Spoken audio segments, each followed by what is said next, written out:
दुनिया में कहीं भी आपदा हो, भारत फर्स्ट रिस्पॉन्डर के रूप में तैयार मिलता है। नेपाल का भूकंप हो, मालदीव में, श्रीलंका में संकट आए हो, भारत सबसे पहले मदद के लिए आगे आया। अब तो भारत की सेनाओं के साथ साथ एनडीआरएफ पर भी देश के अलावा दूसरे देशों का भरोसा बढ़ता जा रहा है। बहुत ही बेहतरीन काम किया है। और यहां तक कि हमारे बेजुबान दोस्तों डॉग स्क्वाड्स के सदस्यों ने भी अद्भुत क्षमता का प्रदर्शन किया है। आप सभी पर देश को बहुत गर्व है। साथियों, हमारी संस्कृति ने हमें वसुधैव कुटुंबकम की सीख दी है। और ये मंत्र जिस श्लोक से निकले हैं वो बहुत ही प्रेरक है। अयम निजः परोवेति गणना लघु चेतसा उदार चरिता नाम तू वसुधैव कुटुंबकम। अर्थात बड़े हृदय वाले लोग अपने पराये की गणना नहीं करते। उदार चरित्र वालों के लिए पूरी पृथ्वी ही अपना परिवार होती है। यानी वो जीव मात्र को अपना मानकर उनकी सेवा करते हैं। साथियों, तुर्की हो या फिर सीरिया हो, पूरी टीम ने इन्हीं भारतीय संस्कारों का एक प्रकार से प्रगटीकरण किया है। हम पूरे विश्व को एक परिवार मानते हैं। ऐसे में परिवार के किसी भी सदस्य पर अगर कोई संकट आए तो भारत का धर्म है, भारत का कर्तव्य है उसकी मदद के लिए तेजी से आगे बढ़ना। देश कोई भी हो, अगर बात मानवता की है, मानवीय संवेदना की है, तो भारत मानव हित को ही सर्वोपरि रखता है। साथियों, प्राकृतिक आपदा के समय इस बात का बहुत महत्व होता है कि सहायता कितनी तेजी से पहुंचाई गई। जैसे एक्सीडेंट के समय गोल्डन आवर कहते हैं, इनका भी एक गोल्डन टाइम होता है। सहायता करने वाली टीम कितनी तेजी से पहुंची। तुर्की में भूकंप के बाद आप सभी जितनी जल्दी वहां पहुंचे, इसने पूरे विश्व का ध्यान आपकी ओर खींचा है। ये आपकी प्रिपेयर्डनेस को दिखाता है, आपकी ट्रेनिंग की कुशलता को दिखाता है।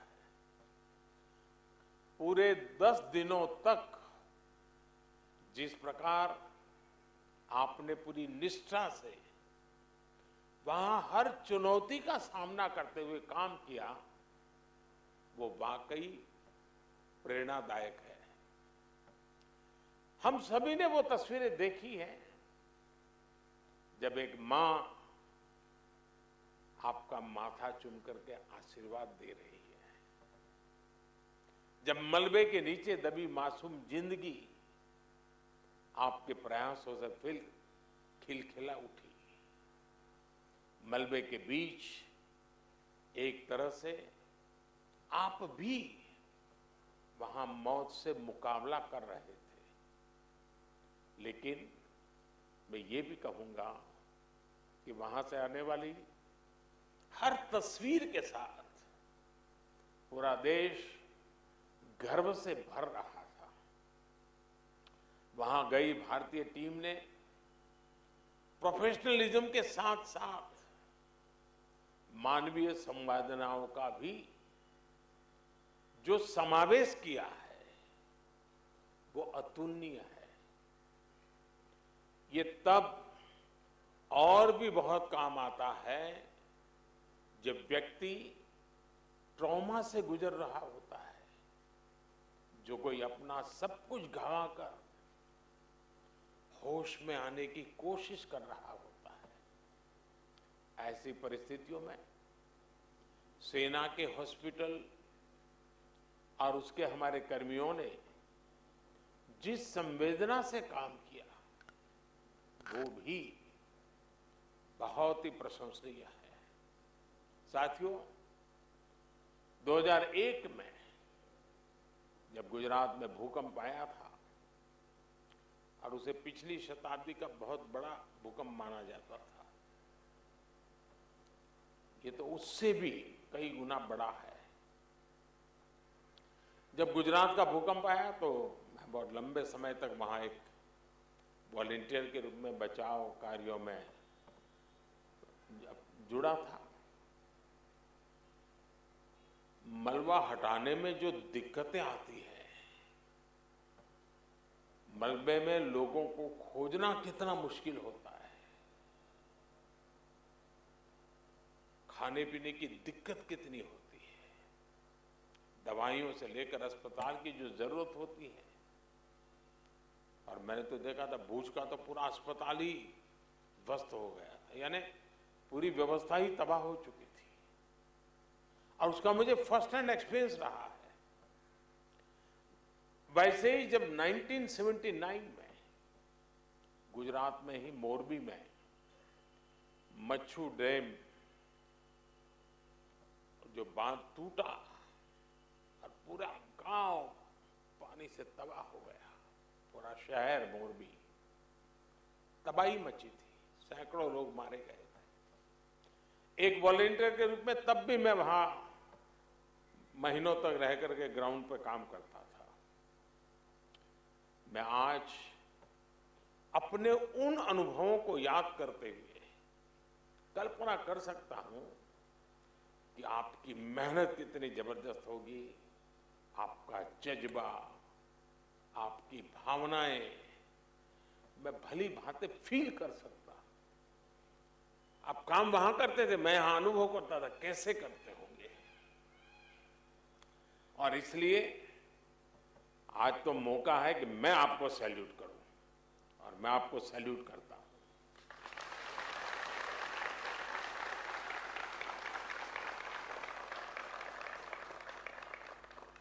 साथियों, जब कोई अपनी मदद खुद कर सकता है तो आप उसे सेल्फ सफिशिएंट कह सकते हैं, लेकिन जब कोई दूसरों की मदद करने में सक्षम होता है तो वो सेल्फलेस होता है।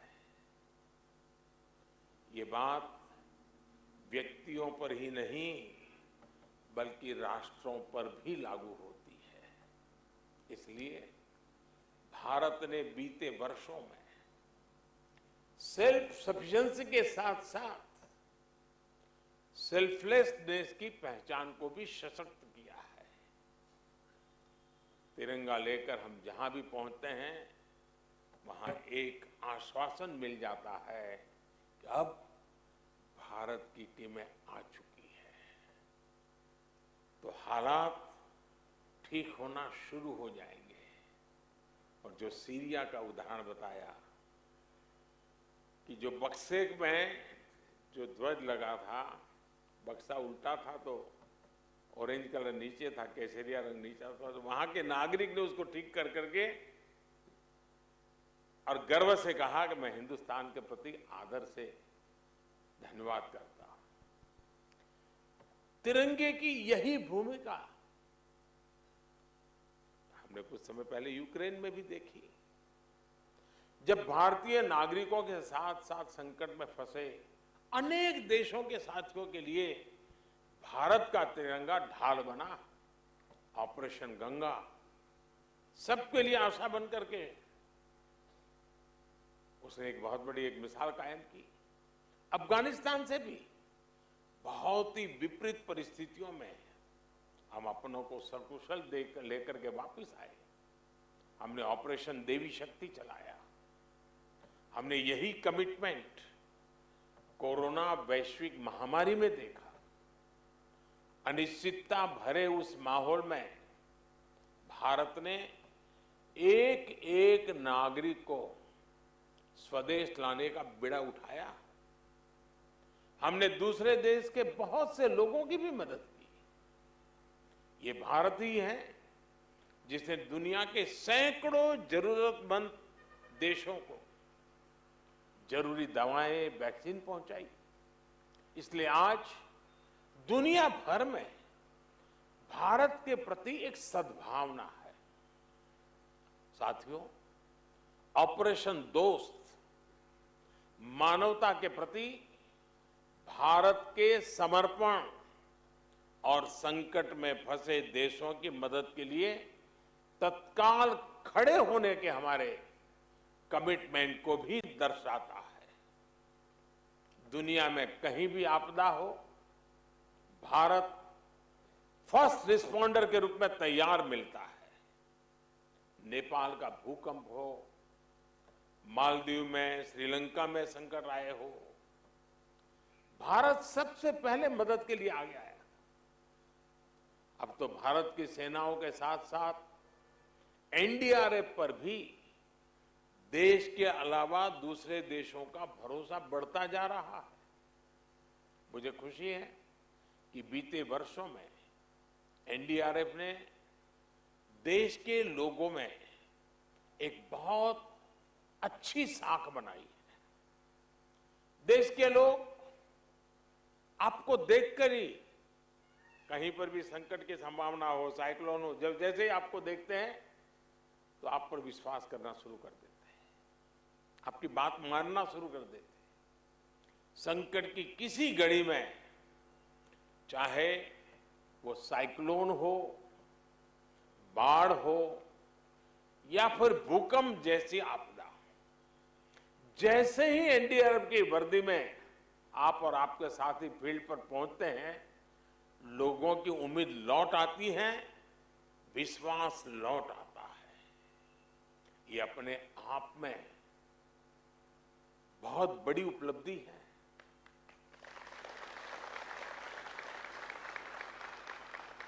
जब किसी फोर्स में कुशलता के साथ संवेदनशीलता जुड़ जाती है, उसका एक मानवीय चेहरा बन जाता है, तो उस फोर्स की ताकत कई गुना बढ़ जाती है।